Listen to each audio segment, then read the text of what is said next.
Hi, everyone, and welcome to the Private Practice with Soul podcast. This is the first podcast for counsellors that just don't align with the traditional approaches to business and that want to use their spiritual gifts, talents, and interests to create, you guessed it, a private practice with soul. So, look, leave it to me to provide you with everything you need, including strategies that you can use to increase your income, reduce your workload, and of course, increase inquiries and referrals to your beautiful soul-led private practice. I love it so much. If you haven't done it already, grab your journal, grab your pen, and let's begin. Welcome to another episode of the Private Practice with Soul podcast. I'm your host, Dr. Brooklyn Storme, and I have to say I'm so excited to be here today. I have some big news, actually.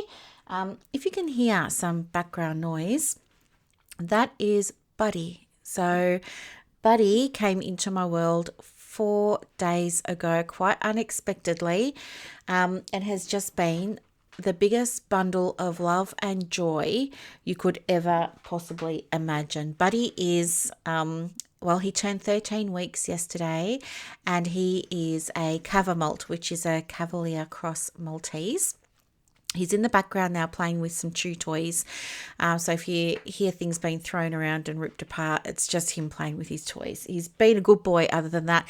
And he was super good this morning because we had 2 coaching calls, one at 9 and one at 10.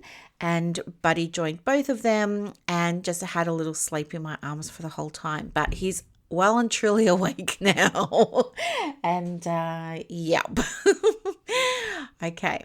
So we're doing everything with positive reinforcement and lots of love. And guess what? I'm so pleased because he's super duper clever. Hang on, he wants a cuddle. You want to come up? You do. Okay.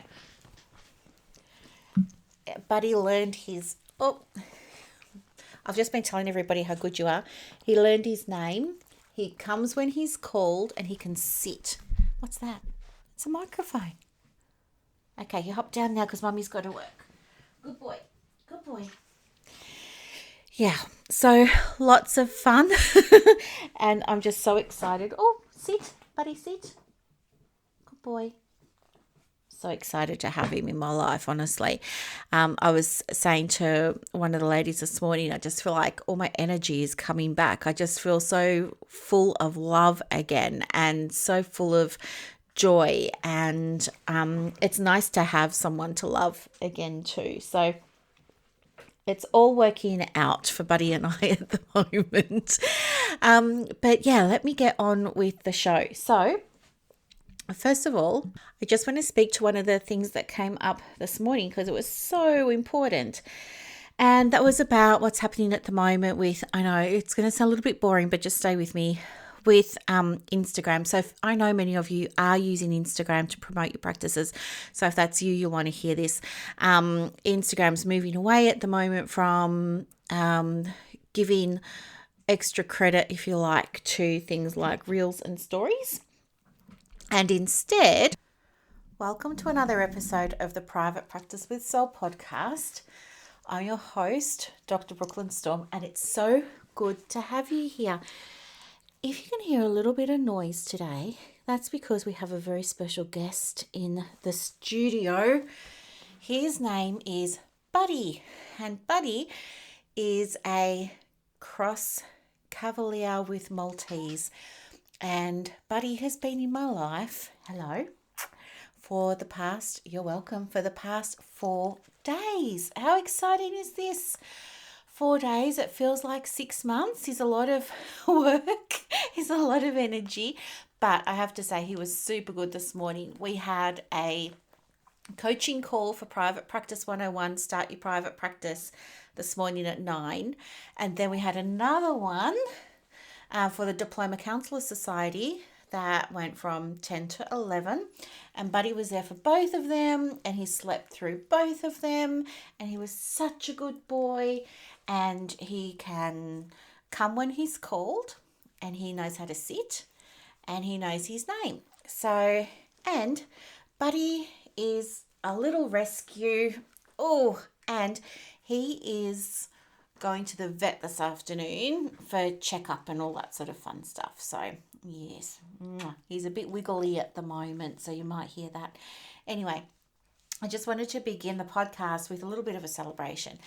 And that is somebody in the group had a really amazing workshop happen. I think it was Saturday. I can't remember if it was yesterday or Saturday, but it was such a good workshop. And I've asked him to share information with you about that so that you can join it next time, because it was that good.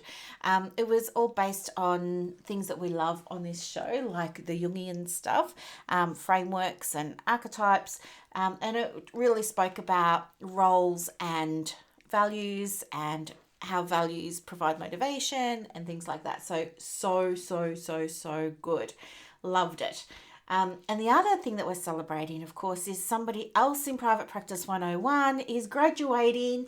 She just got her first client. So she posted her Psychology Today profile 3 days ago, got her first client.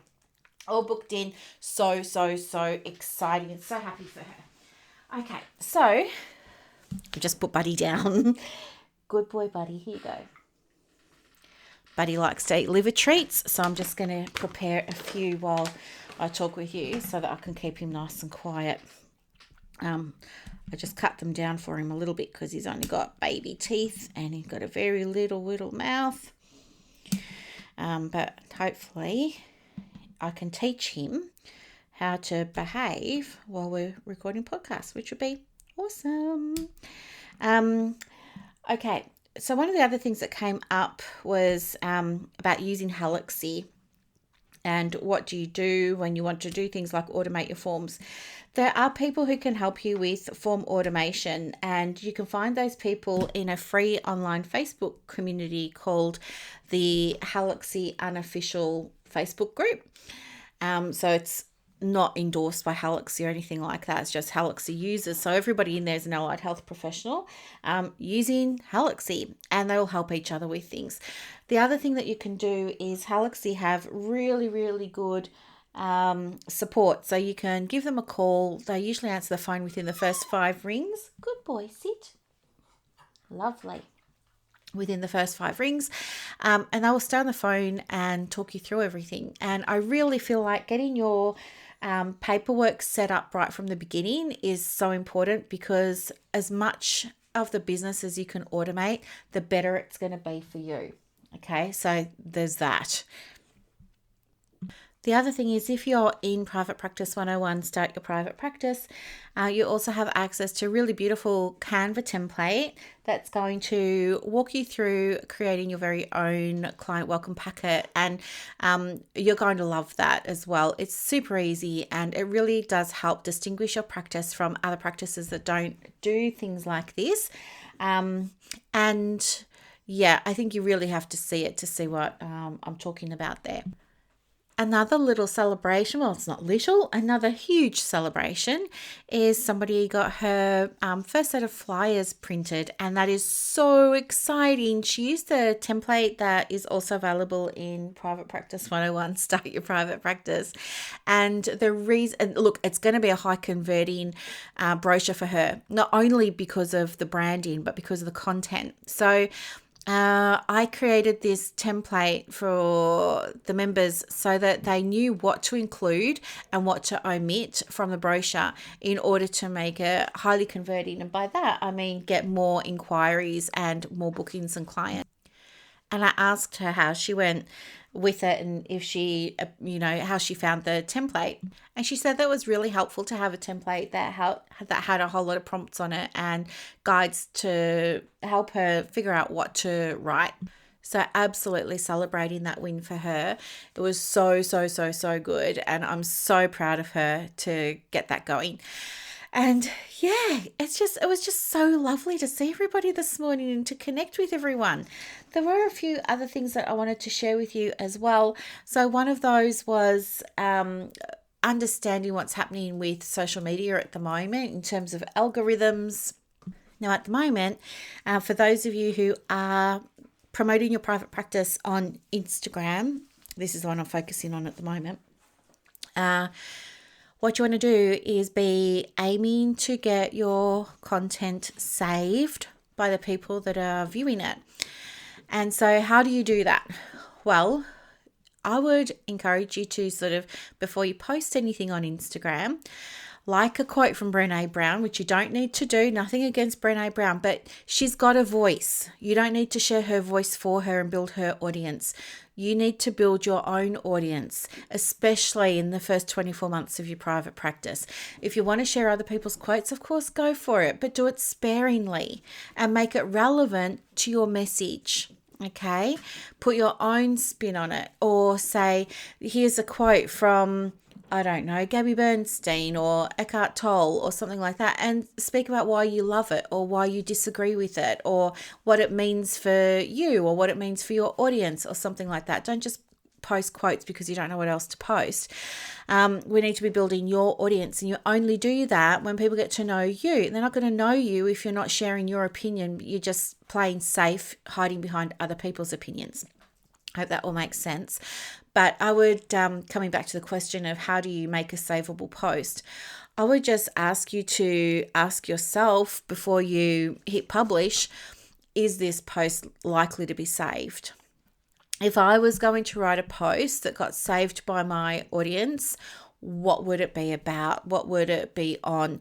What format would it be? Would it be, I don't know, a picture? Would it be text? I can also let you know too that one of the easiest ways to get a post saved is to do it as a carousel. So a carousel, you can find templates on the free version of Canva. But a carousel post simply means one that you keep swiping. So it might have 5 or 6 tiles. But anyway, the very last tile, I want you to have a call to action on there that says, did you like this post? If you loved it and you want to refer to it later, now's the time to hit the save button and put a picture of the save button on there, or show them how to save it, like give people directions, tell them why they need to save this post. And also you can encourage people to share your post. So there's some tips there on ways that you can get more people saving your posts. Now, when you do that, and people do save it, what they're doing is they're telling Instagram that this was such a good post that they want to see more posts like this, and they want to see more posts from you. And so Instagram will say, yep, no problem. And it will show your post to more people within your niche, but maybe in other countries or maybe in other demographics or something like that. So you get more eyes on the things that you're sharing on your social, which is really, really, really, really important. Okay. The other things that we spoke about too were that you absolutely don't need to be on social media to get clients. And if you're part of my community, you would have received an email this morning that had a little bit of a case study in it of a lady that I've been working with and the progress that she's been making to date. We're about midway through her journey. And she came to me sort of, she called it her last resort or her last ditch effort or a last ditch attempt. Her husband had been so supportive of her with her practice and everything, and he was kind of keeping it afloat financially for her while she had this sort of trickle of clients. She'd been in private practice for 12 months. But anyway, she was at the pointy end where it was going to have to be closed, and her family was sort of encouraging her to maybe think about going and getting like a regular paid job. So, anyway, I wanted to share the story because she's not alone and her story is unique to her, but I think there's a definite theme in it that many of us can relate to. But anyway, once we started working together, one of the things that we did was we put a concrete plan in place to support her in ensuring that she had all the right foundations there for the practice. That was number one. The second thing that we did was she didn't have a marketing plan. And of course, she didn't have the marketing strategy that accompanies the marketing plan. So we put those together for her as well. And, she couldn't believe how simple the marketing strategy and the marketing plan were. And actually, she really, really loved them. And it didn't take her long after she started implementing all of those three things for her to start getting, some more clients coming through. Interestingly, it was slow in the beginning, but the quality of the clients was a lot better than what she'd been getting, which was amazing. And then anyway, she got to a point where she figured out like the capacity that she wanted. She has that capacity of clients now, but also in her diary, she is booked out time to work or blocked out time to work on the business, which is different to working in it, right? So working in it is when you're delivering the services and you're writing the letters and you're doing the reports and you're on the phone. Working on it is working on the marketing, working on the networking, working on the finances, doing all those kinds of things. So once we got all of those things in place and I was sort of tracking along, what ended up happening was I described it in my email this morning as a pivot shift, but that's probably not the right way to describe it. It was more like an expansion. So she worked with clients that had experienced domestic violence. And anyway, so she was providing counselling for them. And then what ended up happening was one of the organisations that a lady was associated with ended up asking her if she would deliver EAP for them as the actual EAP provider. So not doing it as a counsellor for an EAP company, but being the EAP company. So we got that all set up for her. And now what she does is she's got this extra stream of income now where she works with clients of the Domestic Violence Centre, but she also does EAP for the staff who work there. And she does like monthly managers calls, monthly coaching calls with managers and team leaders and stuff like that. And she also does like workshops from time to time. And she does these mostly online because the company is Australia-wide that asked her to work for them. So wasn't that amazing? Now, she never envisaged that, and that certainly wasn't on the plan initially. But isn't it amazing how when you get clear on who you are and who you help and you have a point of view about things, or the opportunities that open up for you? Yeah, so she wasn't doing any of that before. And guess what? Her husband is now like, well, he always was supportive, but he's not telling her, maybe you need to get another job. He's not saying that anymore.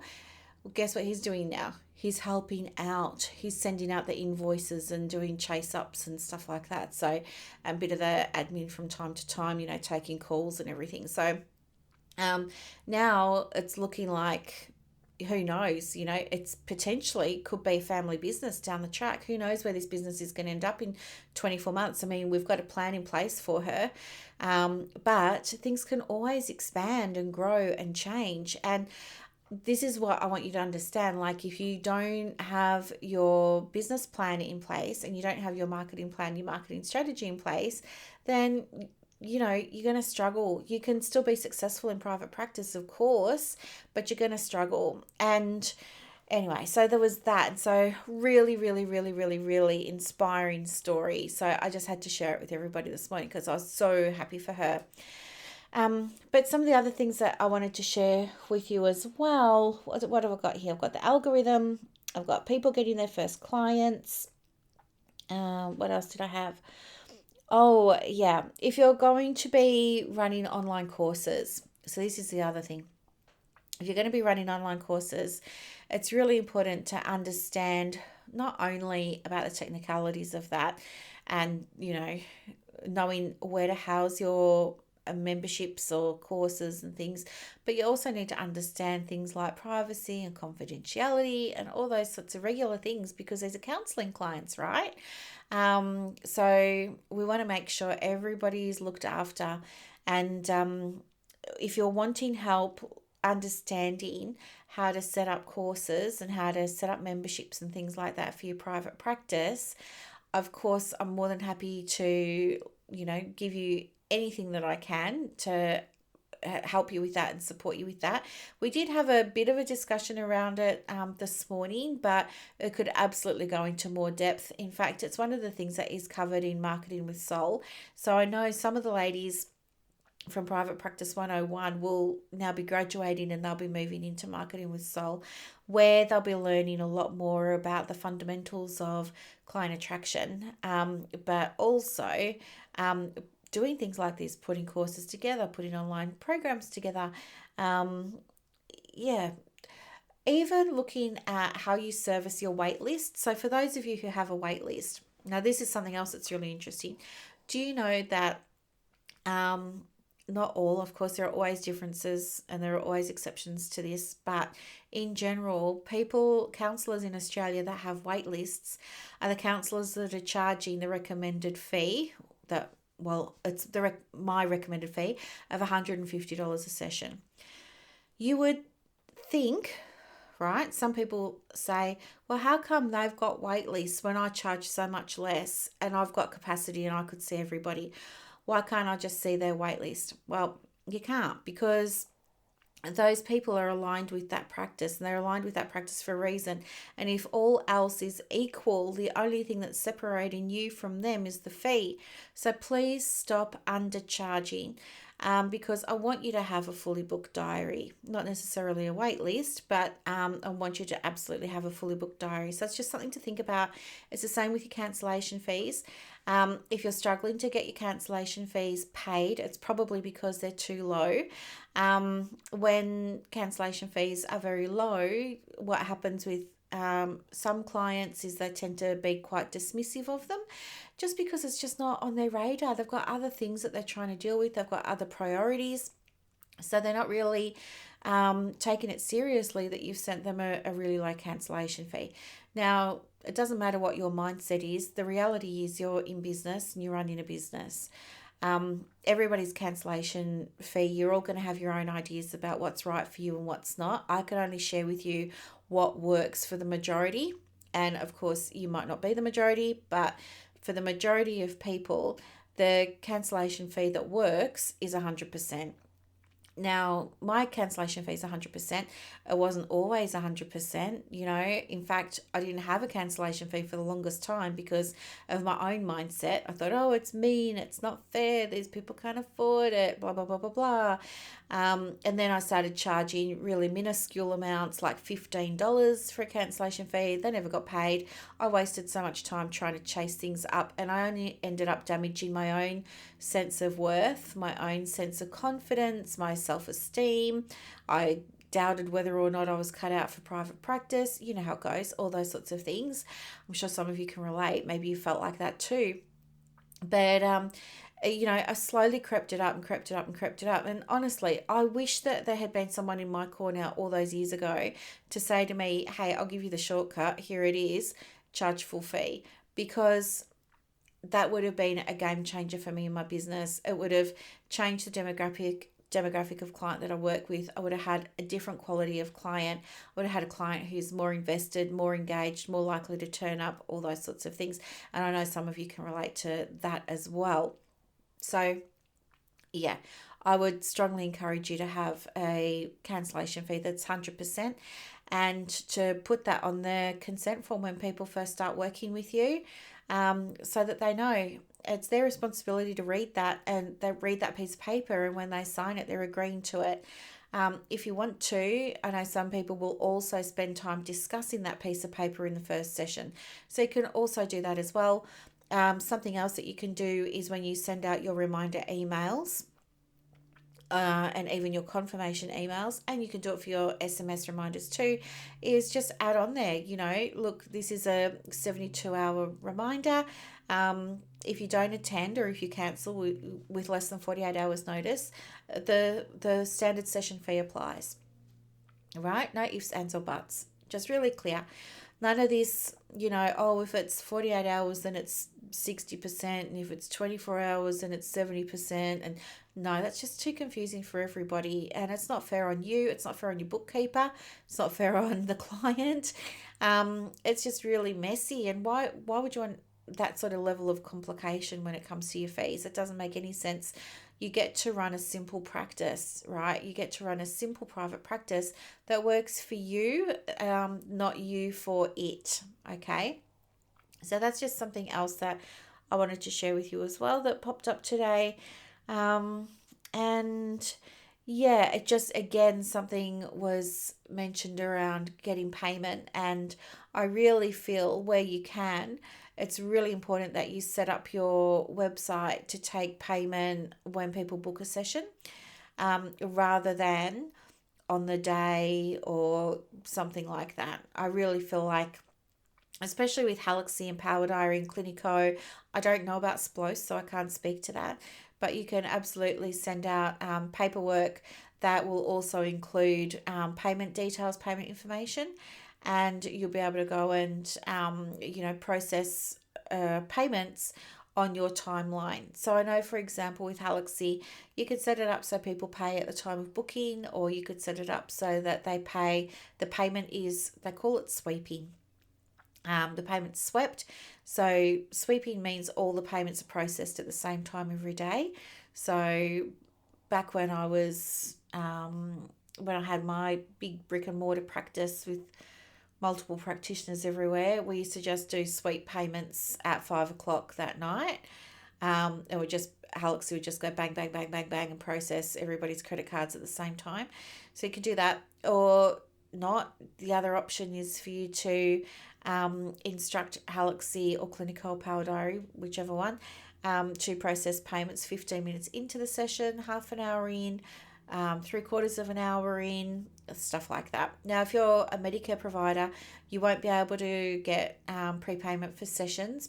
Well, you can, but you won't be able to process client rebates until the client has had that session, because if you processed a rebate but the client hadn't received a service, then Medicare said that as being fraudulent. So you wouldn't process the rebate until after they'd completed their session. Then you send them the rebate. So there's that. Oh, so much, isn't there, Buddy? So much. Buddy's exhausted from all this talking. He's gone to sleep on my shoulder. He is just the cutest little button. He's tricolour, so he's mostly black, and he's got a little bit of white and a little bit of tan. But yeah, I think he's going to go back to sleep, which, yeah, in an hour we're going to be at the vet, so maybe he needs a little sleep just to power up for that. But I think that's all that I really wanted to share with you today. And I also just wanted to say, thank you so much to everybody for being so understanding while I've been, a little bit MIA over the past few weeks. It was just a lot to process. I don't feel comfortable saying this in front of Buddy, of course, but it was just such a lot to process with the loss of Gabe. And it really did affect me in a very, very big way. And I just didn't want to come on and do as many podcasts or as many content shares online as I normally do, because my energy is really important to me, as yours should be to you. Plus, I didn't want to put anything out there into the world when I just wasn't feeling it. And I really just needed that space to grieve. Pet loss, it's a real thing. And I think for me, it really hit hard because, yeah, I deal with some other things as well. So, but anyway, I just wanted to say thank you so much for being so understanding of that whole period that I went through. I'm back. Buddy is here. He's going to help me. It's going to be amazing. If you have any podcast topics that you would like me to speak on, please do let me know. The easiest way to do that is to connect with me on Facebook or to connect with me on Instagram. So you find me on Facebook at Brooklyn Storme, or you can find me on Instagram at The Private Practice Coach. And let me know what you'd like me to talk about, and I'll be more than happy to create some content for you, because I want you to have your podcast journal for every episode so that you can take some notes and you can make this year your best year in private practice yet. So I just want to take a moment to say thank you so much for being part of my world. I appreciate you more than you could possibly know. And it's my highest honor to be able to support you with your business moving forward. If you need any coaching or professional supervision, when I say coaching, my approach is holistic, right? So it's business coaching for your private practice through a holistic lens. And by that, I mean, we're not only going to look at structure and strategy, we're also going to look at other things that are impacting the business. From that whole of self sort of perspective. And it's really important that we do things that way, because otherwise you're going to have all the strategies and tools, but they're not all going to work. Like, there are other things that we need to look at, like beliefs and mindset, and how you feel about things, how you prefer to feel about things, all that kind of jazz. And then also there's business mentoring for your private practice as well. So I do those things. And if you're needing some support and you'd like one-to-one support instead of being in a group, of course, please let me know, because, we could be a good fit and I'd love to be able to help you.